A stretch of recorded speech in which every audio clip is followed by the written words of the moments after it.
Asthma রোগ বা হাঁপানি রোগের চিকিৎসা কিন্তু খুবই সুনির্দিষ্ট, এর বাইরে যাওয়ার খুব একটা সুযোগ নাই। প্রথম কথা হচ্ছে আপনাকে জানতে হবে কি কি কারণে আপনার অ্যাজমা রোগ বাড়ছে, কোনটা আপনার অ্যালার্জেন হিসেবে কাজ করছে এবং কোন কোন ঔষধ গ্রহণ করতে হচ্ছে।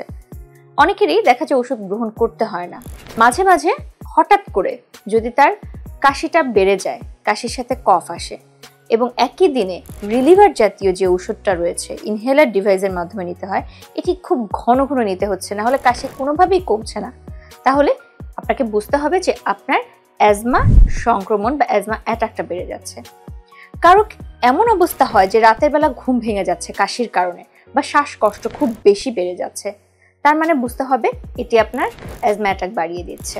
আপনি একটু হাঁটতে পারছেন না, হাঁটতে গেলে হাঁপিয়ে যাচ্ছেন এবং শ্বাসকষ্ট অনুভূত হচ্ছে।